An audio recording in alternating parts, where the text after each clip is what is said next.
All right, I'd like to go ahead and call to order the Gig Harbor Parks Commission meeting for November 2nd, 2022. Ooh, November 2nd already. Starting with a roll call, Ben Coronado, Parks Commission Chair. Here. Les McCallum. Here. Stace Gordon. I'm here. Stephanie Lyle. Here. And from city staff, we have Public Works Director Jeff Langhelm. Here. And City Clerk Josh Decker. I'm here. All right. Go ahead and move to the approval of minutes in the agenda from the October 5th meeting.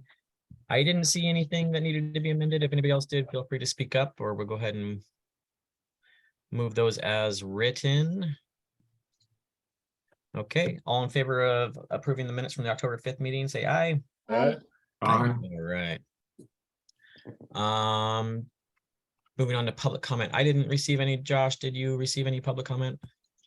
Nope. Had one person reached out from the native plant garden at Crescent Creek Park wanting to ask about making public comment, and I told them we would probably not this meeting would be the right time, but when we get the consultant on for the master plan, we'll invite them back for probably something a little more formal than public comment. But that was the only thing I heard. Okay, great. Thank you. Appreciate that. Okay, moving on to discussion items. We're gonna move right along. Let's see. No, Louise, yeah. Okay. To the Parks Commission work plan. Discussion item A. In your email, Josh sent out looks like almost a finalized draft there. Thank you, Josh, on the 2023-2024 work plan, Gig Harbor Parks Commission work plan to be approved by resolution. Hopefully everybody had a chance to kind of review and probably look over it. So I know we went through a lot of different draft renditions of this. You know, this has been something in the works for probably close to a year, I would say, or close to. And so this is kind of the final one with encapsulating a lot of those ideas that we had started with and providing like a work idea behind those. And so Josh has done a great job, I think, in creating this. So thanks, Josh. Do you have anything that you'd like to add or preface with this, or? No, I mean, we can go through it if you want to go through and talk about it. Probably that first section, the parks operating goals, we haven't really talked through those. I don't think there's anything in there that's all that surprising or isn't something we haven't talked about. It's just that is the structure that's been pulled directly from the budget that was released. So kind of maybe that layout or that order or that format is new to you. Okay. Hang on, let me promote Louise in here real quick. The one thing that I'll note on these is that we did have, the last time we talked about some of the things that the Parks Commission wanted to do that weren't going to be in the budget. And a couple of those actually did pop up in this section. So this second bullet, the established park standards to address park safety, desired outcomes, and instruct maintenance expectations. I think that's one of the things we talked about at our last meeting that the Parks Commission wanted to take on, and it actually really kind of is in the budget. So that's why, if you were wondering why it didn't show up in that bottom section, it's in the top section. So let me share my screen real quick too. Okay. So And just want to note, let the record show that Louis Team and Joe joined us as well at 5:34. Yeah. So that second bullet there, and then the next to the last bullet I'll highlight here, the evaluate and improve ADA access. I think that was one of the things that the Parks Commission talked about at our last meeting that they wanted to work on as well, that we didn't necessarily know was going to be in the budget, but it actually is one of our budgeted items. So we've got that on your list there.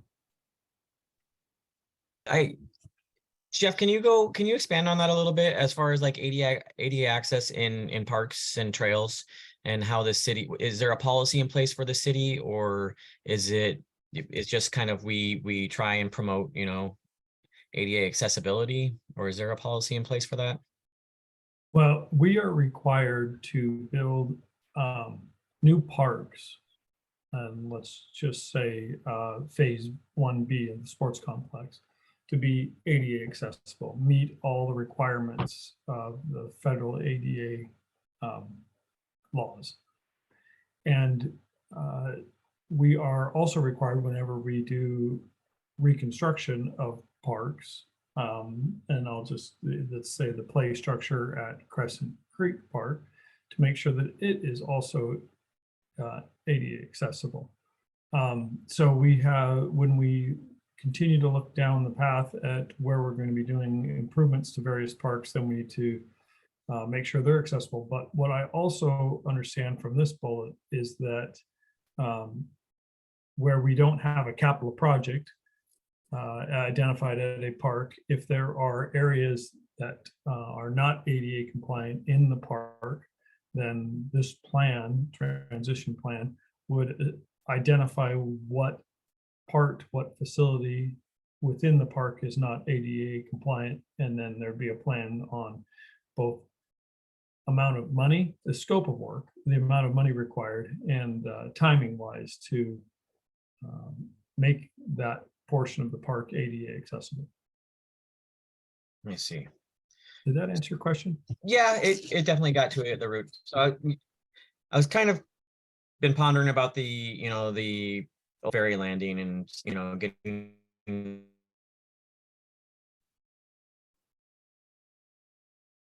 Oh, Ben, I think we lost you there. Oh, sorry. My idea is kind of around the old ferry land.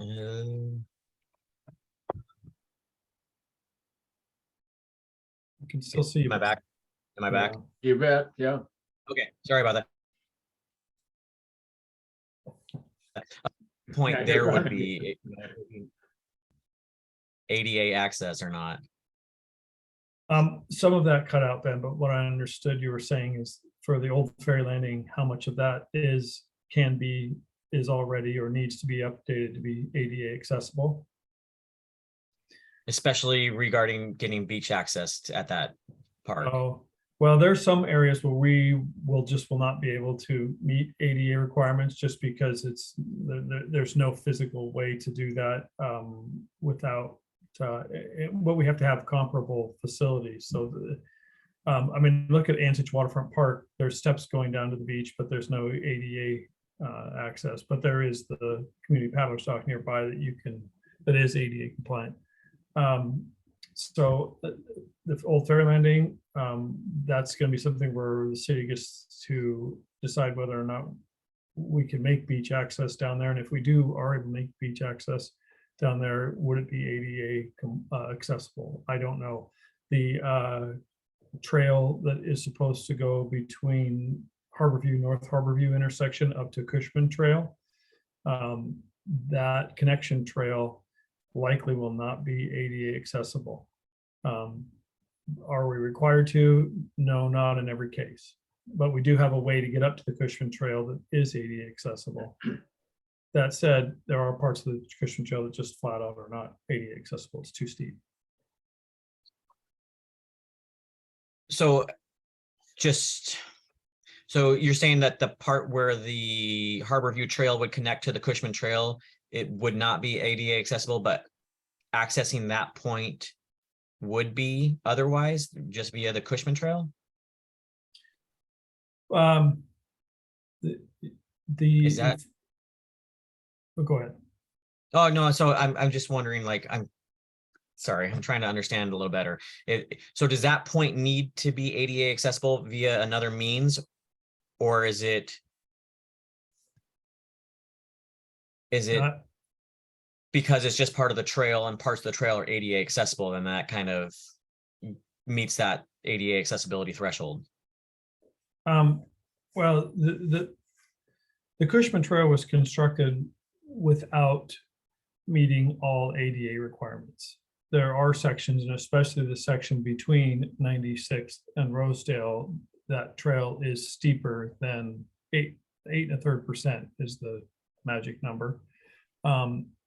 And the connection trail between North Harborview and the Cushman Trail is not intended to be ADA accessible for a completely different reason, that it's intended to just be a path and not a formal ADA trail.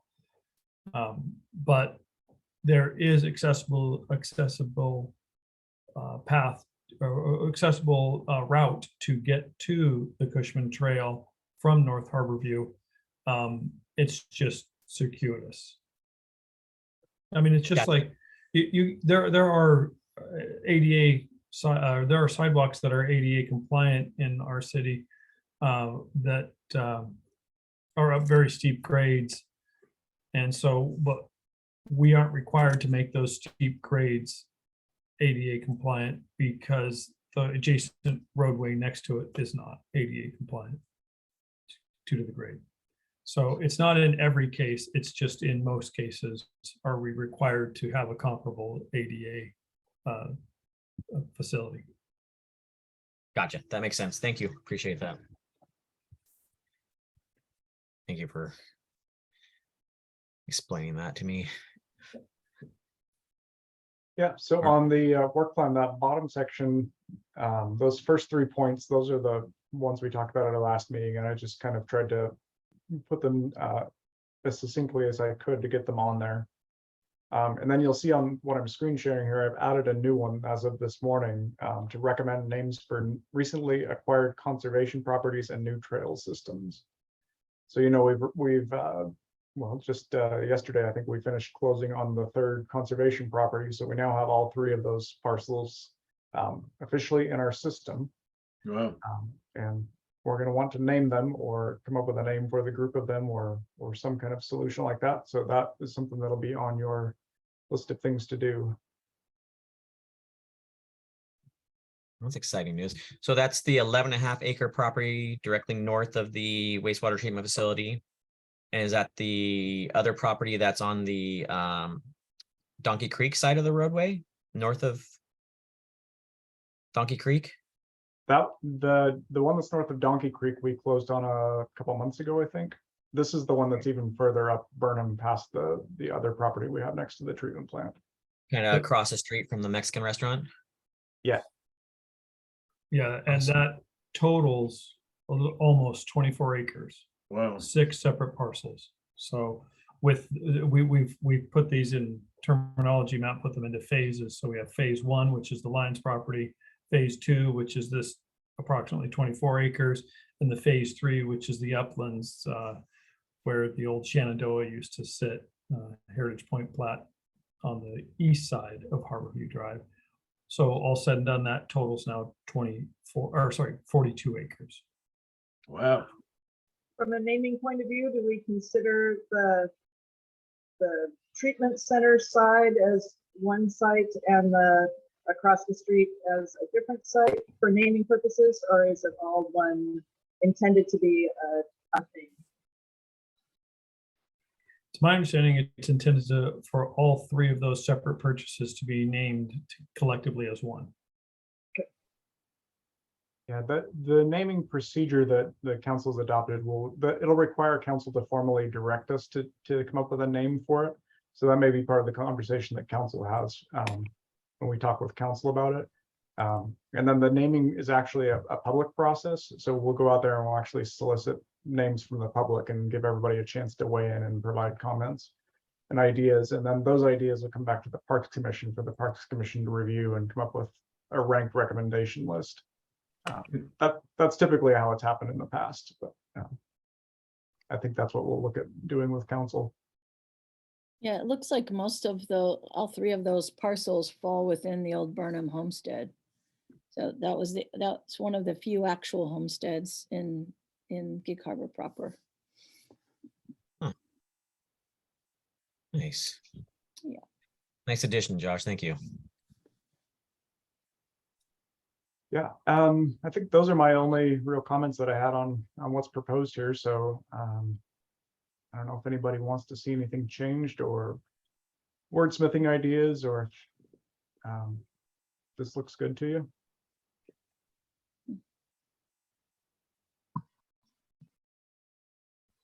I think as far as the timeline goes, you know, just the 2023, 2024 work plan, and then, you know, as that runs in succinct with the budget, I think that looks like pretty good as far as I can see. I know we had a couple conversations on a couple other projects like the old Burnham properties and stuff like that. And I agree that I don't think that necessarily needs to be a part of this per se, work plan. You know, that might be a work plan further down the road, but these are all, you know, relevant projects and stuff I know that had been on previous work plans. And so, I'm pretty happy with it. I don't know if anybody else wants to provide any comment or any amendments to it. I think overall it's a great document. Okay, well, so the next step then with this will be, right now we are tentatively looking at a council study session on December 1st. That's a Thursday, probably at 3 p.m. And I think what we're going to plan to do is just have that be a joint meeting with anybody from the Parks Commission that can make it, that wants to be there. And then we'll just present this to council and they can hear your thoughts on it and they can give you their thoughts. And then I think at our first meeting in December, we'll bring this back as a resolution for council to formally adopt, and then it'll be official. Can you run those dates and times one more time, Josh? December 1st is the study session and it's at 3 o'clock in the afternoon. It's not finalized. As soon as we've locked down that's when we can do it. I'll be sure to send you guys all out Outlook invites and Zoom links or whatever we need for that. But that's what we have tentatively planned for now. So we'll get that locked down in the next week or two. And you had mentioned that council had already proposed their draft budget? Or Yes, had, that's out now. Yeah. okay. And then when do they go to finalize their budget? It should be Is that- adopted at the second meeting in November, which will be November 28th. Okay.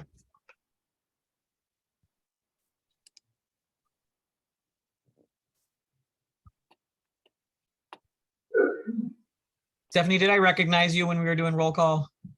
Yes, you did. Okay, sorry. I was like, shoot, did I? Sorry. It's fine. Okay. Council finalized budget November 28th. Council Parks Commission study session, joint study session, December 1st at 3 o'clock. And then it will come back to us. Or it'll go back to council for final adoption. Yeah, that would be December 12th, I think. Okay. Yep.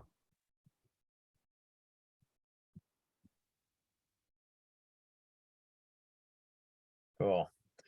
So that'll be after our December meeting, unfortunately, but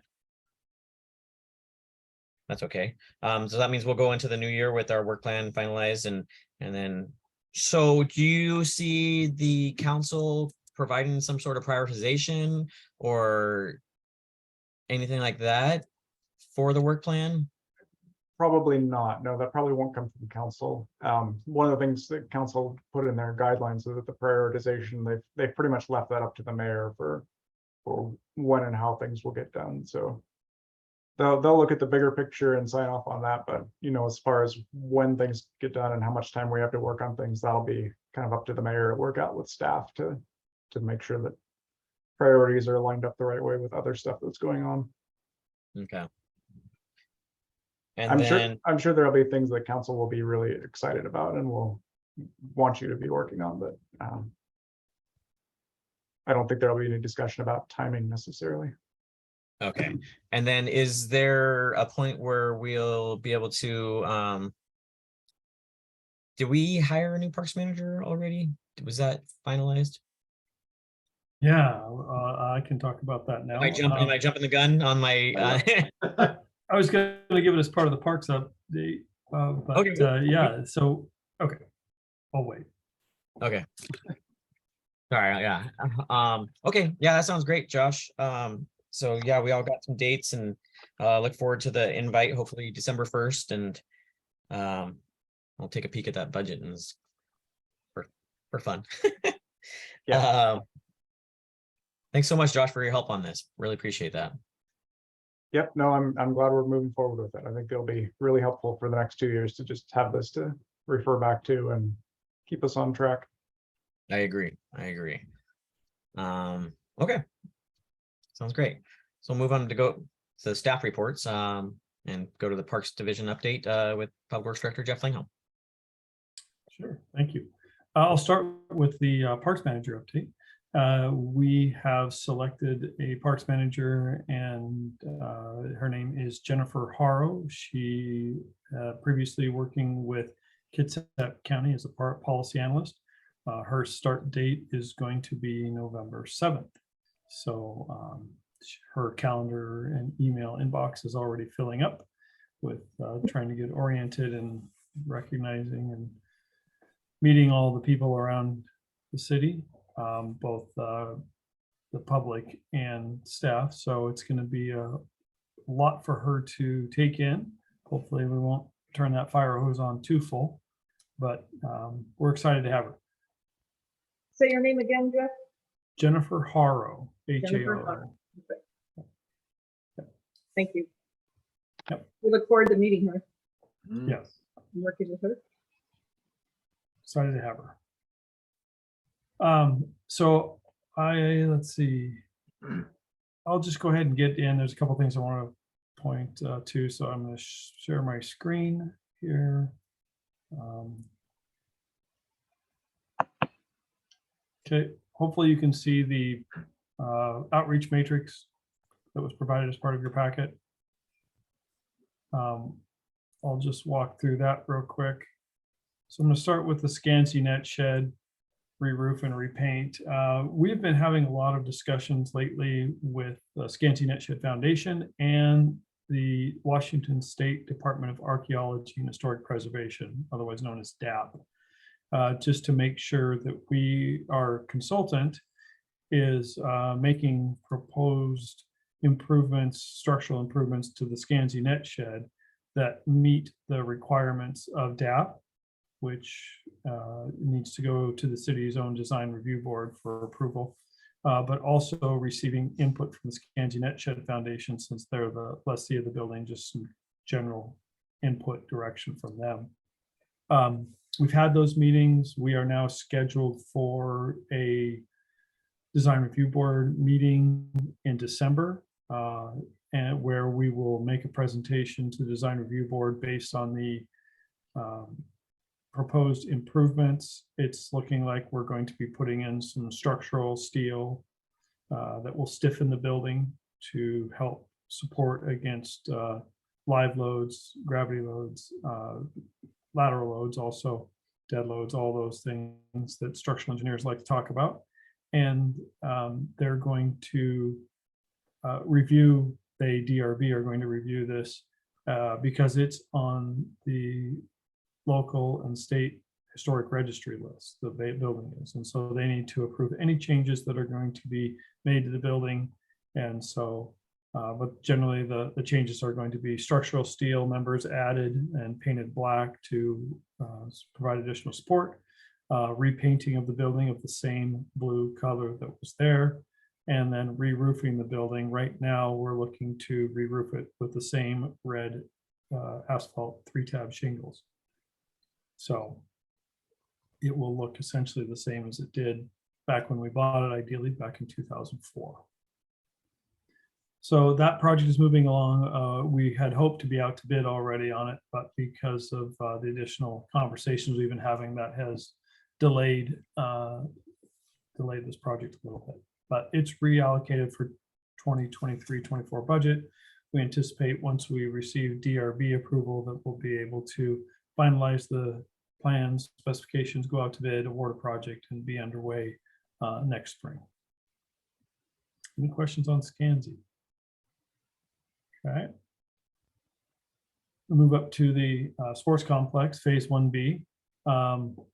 We are making some good progress on this project.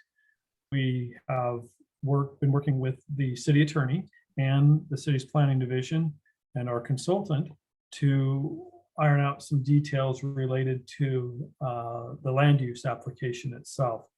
There's some nuances that we have to be very careful of. For example, if you recall, the south end of phase 1B is where the parking lot is, and that is directly adjacent to the YMCA's parking lot. Well, we cannot technically encroach in that area. We need a buffer, a setback from the property line in order for us to encroach in that area. there's a couple options, but the one that we're looking at and going to be talking with the YMCA and their architect and consultant, AHPL, about next week is going to be creating what's called a binding site plan. It essentially merges the two properties together for land use through the lens of land use. It takes away some of these buffers that allows us to combine and consolidate, move something here, move something there, and will allow our parking lot to abut directly up against the YMCA's parking lot. It's taken a while longer than to get through that than we thought. We do need YMCA's concurrence, so that's one of the reasons we're meeting with them next week. But we also hope to hear the status of their phase 1A project. If you have been looking at social media lately about the sports complex, you may have seen a posting from a Facebook user called, I think it's Friends of Gig Harbor Parks. Is the name. They had some things to say about the city's budget that were not very nice for the city's point of view. The city has tried to clarify. There are some facts that needed to be clarified. The city has done that and provided some facts, responded to some emails. But essentially, we have been working to put the sports complex and the lit synthetic turf fields, moving those forward in collaboration with the YMCA. And so we are waiting if YMCA would like, since the YMCA is under a lease to develop those fields, we are not the party that should be developing those fields because of the lease. But we have mentioned to the YMCA if they would like any help to please reach out and let us know. And they have said, thanks, but we're on it. So we will just let them take the lead on that as outlined in the lease. It's also going to be a topic on the mayor's podcast that's coming out, I believe, Friday. I think it's coming out Friday. So I am on that podcast along with Charlie Davis of the YMCA to talk about the sports complex status itself. So if you want to hear more about that, listen to that podcast. But we hope to receive all the proper written agreements between the YMCA and the city for the binding site plan soon. And then once we get through that process, we can submit land use applications and be underway with the phase 1B land use process. So lots to go on that one, but we are making progress. Yes, Ben. Is there any update on where the YMCA is on their fundraising? I don't know that yet. Charlie, I wasn't there in the room when the podcast was recorded, and Charlie might have spoken to that in the podcast. I will also be able to hopefully find out more when we meet with the YMCA next week. Our new parks manager, it's one of the meetings that she is going to be participating in. So I hope that she will be able to be at the December Parks Commission meeting, and then she can report back to the Parks Commission on the status for YMCA's fundraising. Right. And maybe I imagined it. Was there an open house, or is there an open house coming up? Is that the one next week you were referring to? Or? Yes, thank you. It's not on this update, but there is an open house. Let me double check. I said it wrong once before. I better not say it wrong again. I was like, did it already happen? I wasn't sure. I was like, yeah. There was one scheduled on the sports complex open house on November 16th I have it from 5 until 6 p.m.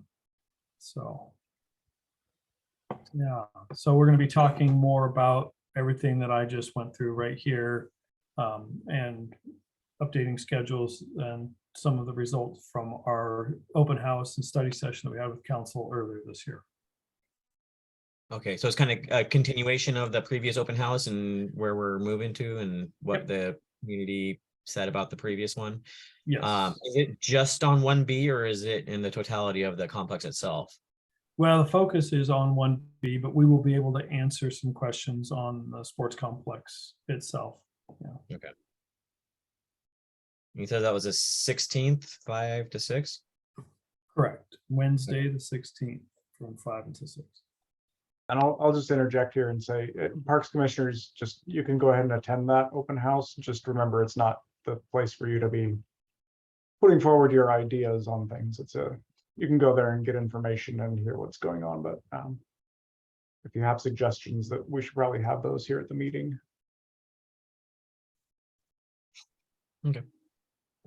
All right.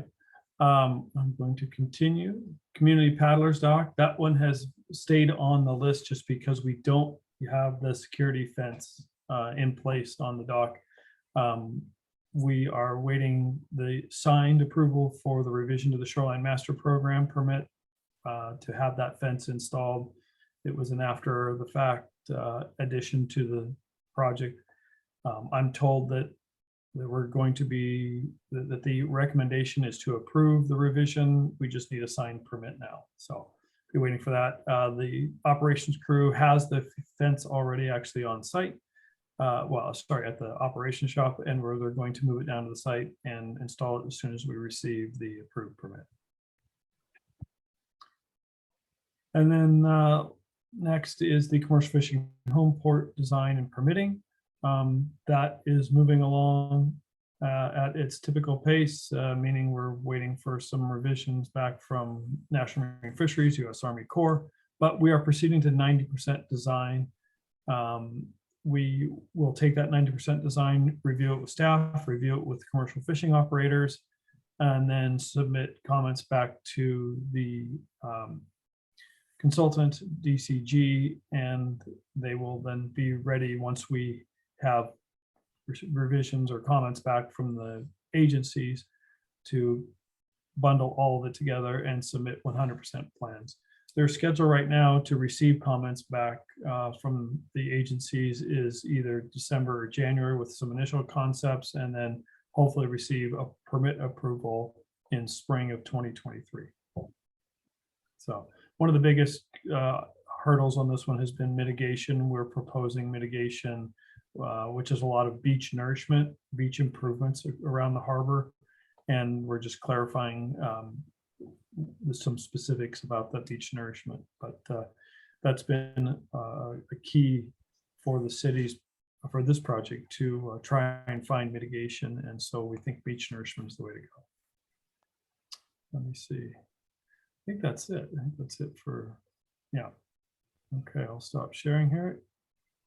You can find my cursor again. Beach nourishment sounds pretty broad. Well, yes, it is.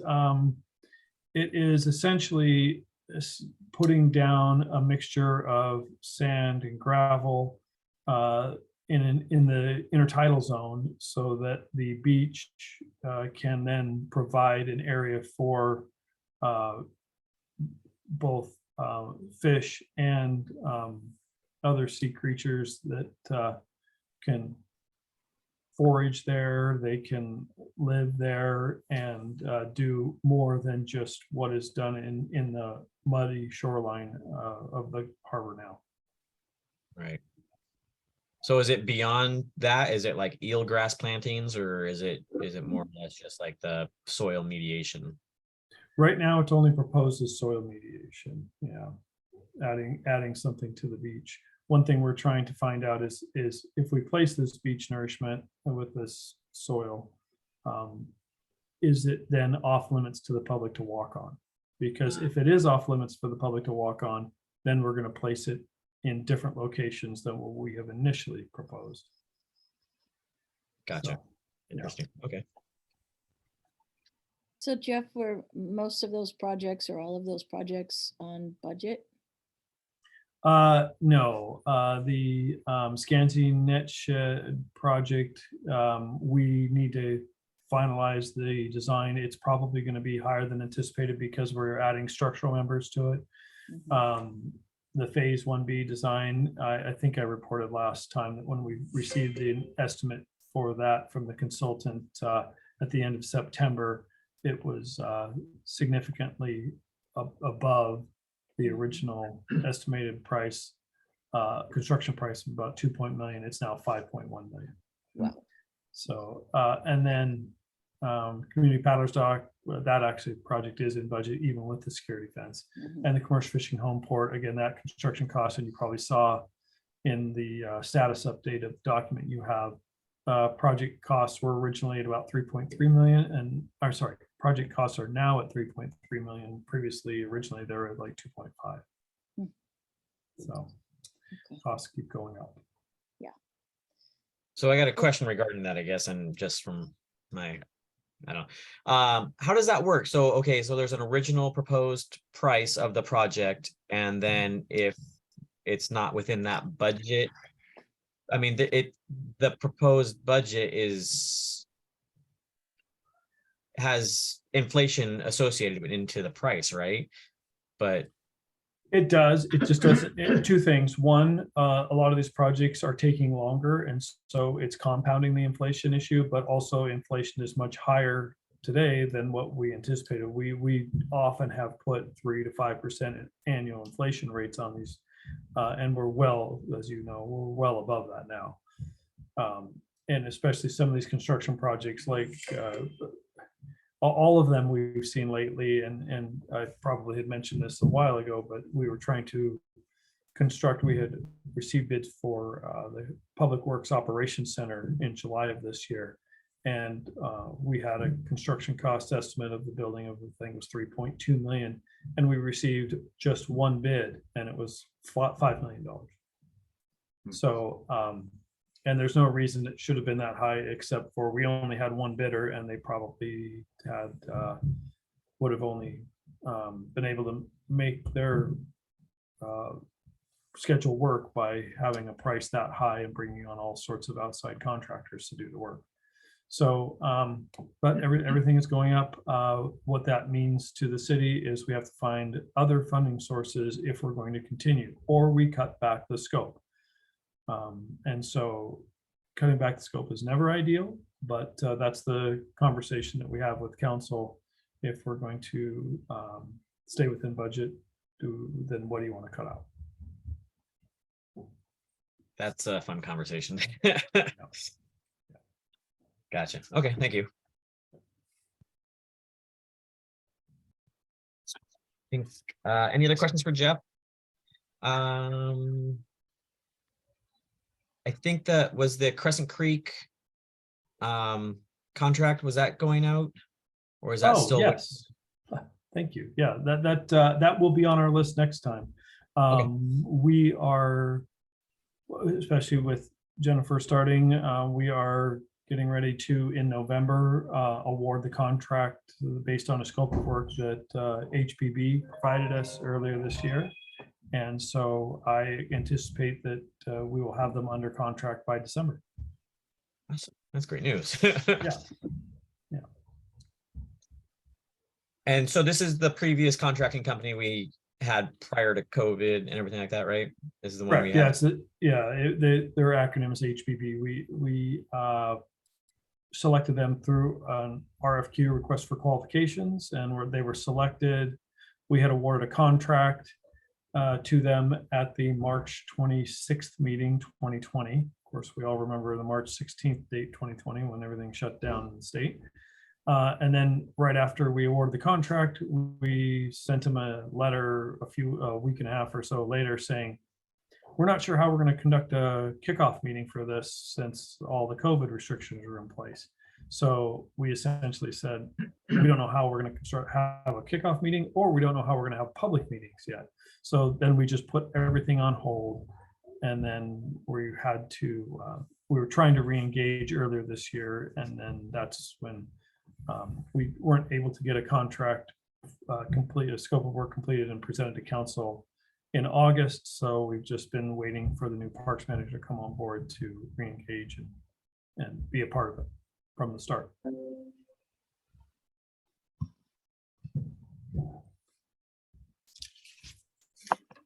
Thanks, Jeff.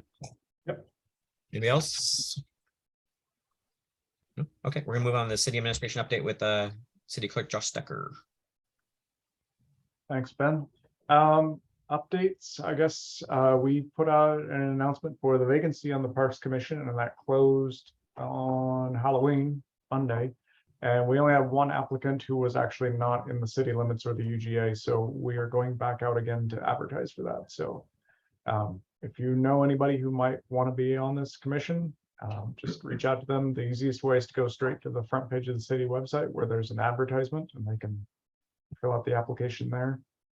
We'll be getting it out again on Facebook and the Gigabyte and trying to drum up interest again.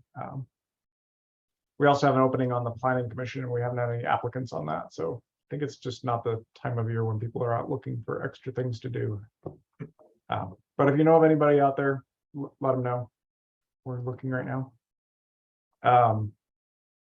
The other administrative type thing for the Parks Commission, I know we are pretty much ready to come back to doing in-person meetings again. I know it's been a long time. We probably would have done this one in person, except we had a special council meeting that was supposed to be going on at the same time that ended up getting canceled. And I can't really be in two places at once. So that was kind of the only hold up here. But I think the next one in December, we should be able to do in person, and that'll be fully hybrid too. We'll have a camera in there and anybody that wants to stay home and attend on Zoom can. So you don't need to come in and be here in person. You can stay home, and our new, it's an OWL camera, makes it works pretty well. So people that are remote feel like they're in the room, and people that are in the room feel like they're there with people that are remote. So we'll have that option. And I'll make sure that's part of the announcement when I send out the meeting for that. Probably the Awesome. December, what's it, December 7th? Yeah, December 7th. Yeah. Nice. I get that would be an option, and I strongly encourage you all to maybe take the first meeting back as a chance to all of us to get together, especially with hopefully a new parks manager starting as well, to actually meet in person. I know it's been a very long time, but I think it'd be worthwhile for all of us to have the opportunity to, really meet each other face to face. So I would encourage everybody to try and attend that meeting in person if possible. But if not, I totally understand. There's other things in people's lives. So yeah, that's great news, Josh. Thank you. Appreciate that. Yep. Other administration stuff. Let's see, the Community Development Department is bringing forward their comp plan amendments. Those will probably get adopted at the second meeting in November.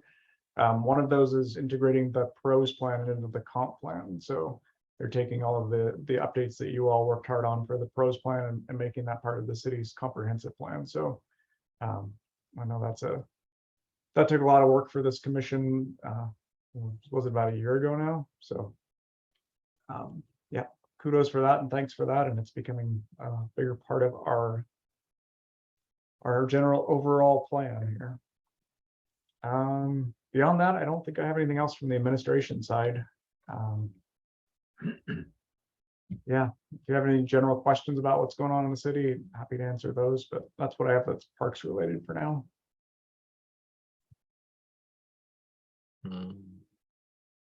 With Josh, the pros plan, would that be, sorry, go ahead, Stephanie. Oh, no, I was just taking a quick look at the budget for the next couple of years. It looks like there's about $11 million in the parks budget.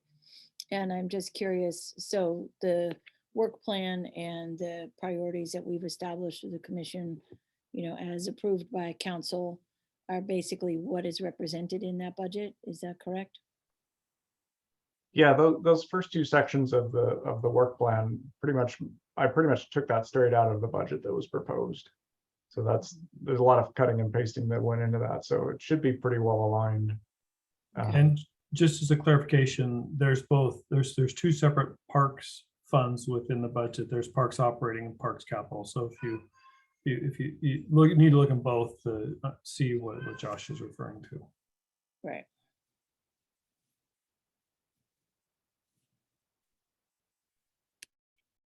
Question. Kind of kick it back to the community development, adopting it into the comprehensive plan. Would that be an opportunity for possible changes to the pros plan, or is it just being adopted as is? As I understand it, Jeff could probably weigh in here more than I could, but they're not adopting it as is, but they're incorporating. They're creating consistency between what they have for their parks, recreation, and open space chapter and what's in the Parks and Recreation Open Space Plan. So there'll be two separate documents, but they'll be consistent with each other. Gotcha. Okay. And is that being vetted through the planning commission then? Yeah, that it's already gone through a public hearing with the planning commission. They've made their recommendations and it's been presented to council. They'll do first reading of the ordinance on November 14th and then second reading on November 28th. Perfect. Yeah. Anybody else have any questions for And Josh? just, I'll add one more thing to that. When they do that, those two readings, they're also adopting the climate change and sustainability portion of the comp plan that Georgina was reporting on for a few meetings there. So that part of it will be officially adopted as well at the same time. And then we're still probably a little ways out on the urban forestry plan as well being adopted into the comprehensive plan, or is that going to be its own freestanding? I think that's in the work plan for next year for community development. I don't know where they're at on that one. Okay. Cool. Anybody else? Thank you, Josh. Let's see. Commissioner reports and comments. I don't think I have any. Does anybody else have any? Go to the order. No, looking forward to new parks manager. Just to reiterate what Josh said, if you have anybody interested in serving on the Parks Commission with us, feel free to reach out and get them to apply. That'd be great to, have somebody and especially since we have the possibility of meeting in person again, that's good news. Other than that, just to kind of recap, sounds like a study session in the beginning of the month of December. To go over the work plan with city council.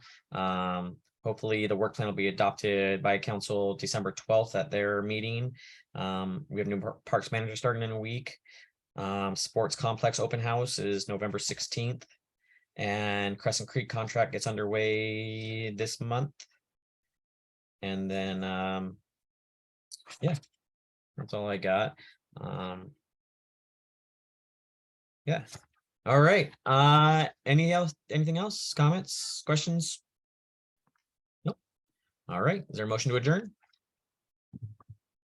I'll make a motion to adjourn the meeting. In a second. Second. Second. All right. All in favor? Aye. Um. Thanks, you guys. Hope to see you next month.